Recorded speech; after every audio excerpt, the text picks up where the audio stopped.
Professor Florian Coulmas. Is that a good pronunciation? It's pretty good, yes. Okay. Coulmas. Coulmas, good. Okay. Originally Coulmasis. Really? With Greek? It's a Greek name. Right, okay. But Yes. you're not Greek, are you?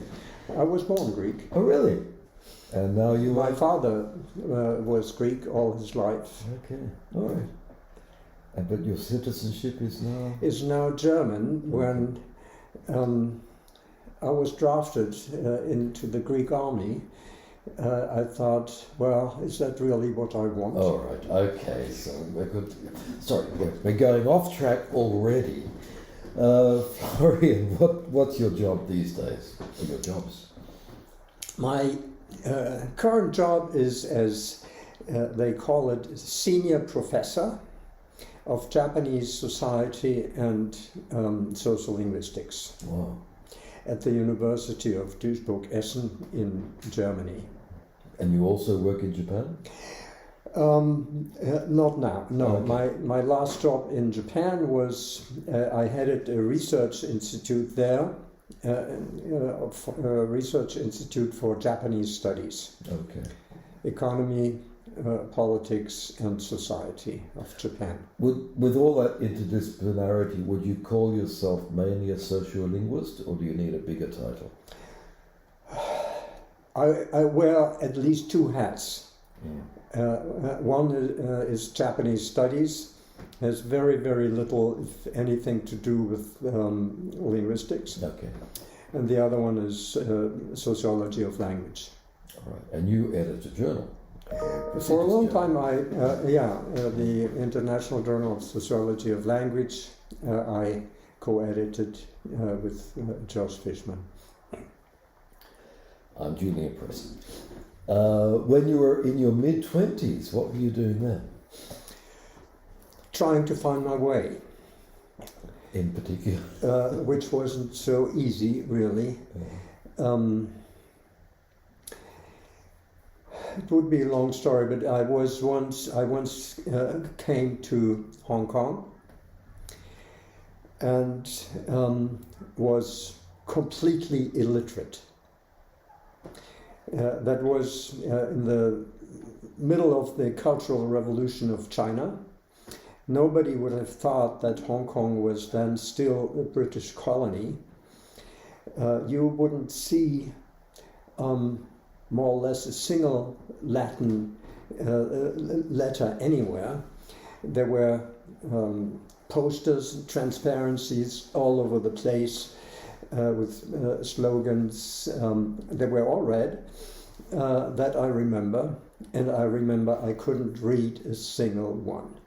So you learned Chinese? And I thought, that is a shame.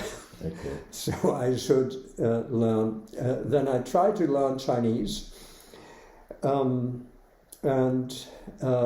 after a year, my teacher at the university told me, "War, quite good." So after a year, I could say "I," and I thought that was quite disappointing. Yeah. And then in my mid-20s, actually, I took a job in Japan instead, and then I had learned a little bit of Japanese before I went and continued that. So you're basically traveling around. I'm a teaching nomad. I'm an academic nomad, yes. But you entered the university system when then? My first job at the University of Hiroshima, I took in the mid-70s. Okay. And I was there for a couple of years, during which time I completed my PhD thesis, went back to get the degree, and then... What was the thesis on? The thesis was on performative acts, which is one aspect of speech act theory. Mm-hmm. To me at the time, something completely theoretical, I didn't see or discuss the practical dimension of this, which is actually much more interesting than studying words. So this is pragmatics then? That's pragmatics, right, yes. And did you move towards sociolinguistics from that? Yes. I realized that that is really. I have a degree in sociology, so the distance there wasn't all too far, and I then learned that it is quite interesting to bring these two aspects together and try to understand how language functions in society, how important it is for social relations.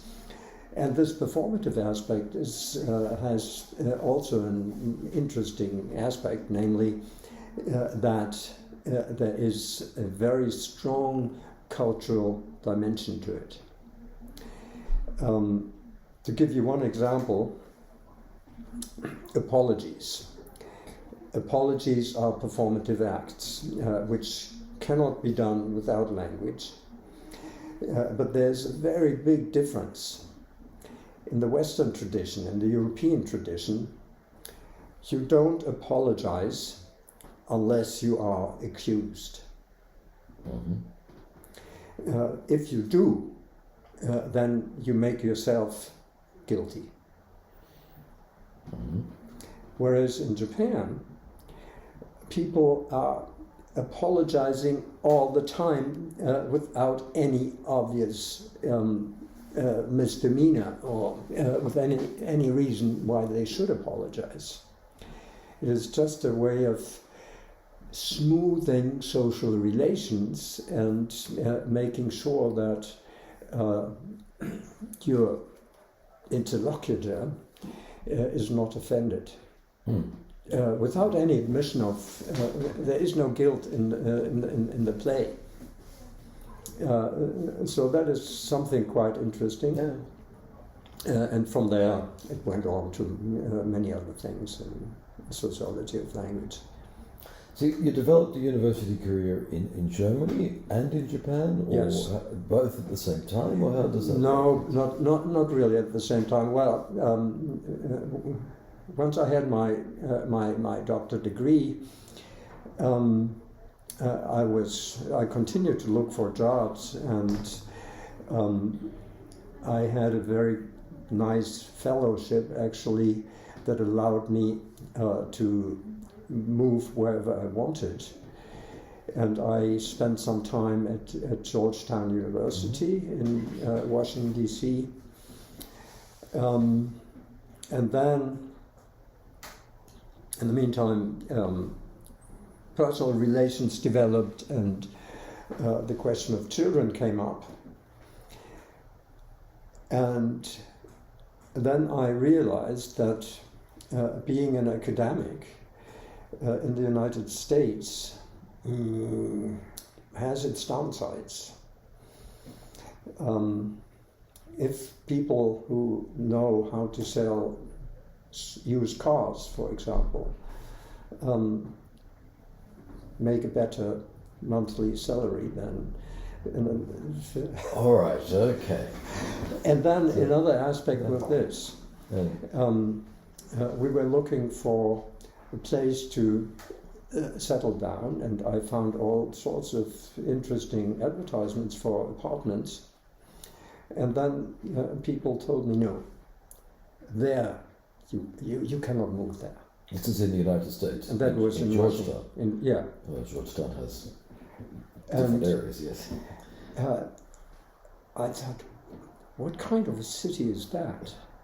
Segregation. And then I decided to move to Tokyo. Okay. In Tokyo, there is no neighborhood where you cannot stay. Great. Look, there's many stories there, but yeah. I really want to get to the final question. What kind of research do you think we need with all this vast experience that you've got there? Well, my own experience tells me that migration is one of the biggest issues of our time. And I'm a privileged migrant, having migrated over continents thanks to academic employment in various different situations. But I realize that the world as it is today cannot ignore migration as a major challenge to organize societies. And one aspect that I find particularly interesting and of which I think it doesn't get enough attention is that the migration flow of populations, say on a large scale from south to north, is a serious challenge to the world order, which is constituted on the basis of nation states. And still, language is in many cases a defining characteristic of nation states. We see that in many places, especially, I don't want to go into that in depth, but in places where there's war nowadays. And if you have cities like, say, London, say Paris, say The Hague, say Berlin, where not dozens but hundreds of languages are spoken, you begin to question the naive assumption that is still prevalent in many places. In Rome, we speak Italian. Yes, of course. What else? Notwithstanding the fact that there are many people there who speak other languages, and there are many people there who do not speak Italian. So we have to adjust the political system in one way or another, and we have to take into account what it means to bring up children in an environment that is maybe not receptive, if not hostile to other languages. And we tend to forget that the nation state based on the national language has not been there forever. Go a couple of centuries back, and multilingualism was something very different from what it is today. Well, it takes time to get this message across to political decision makers. And I think this is a wide territory calling for plenty of research. Great. Professor Coulmas, thank you very much. Thank you.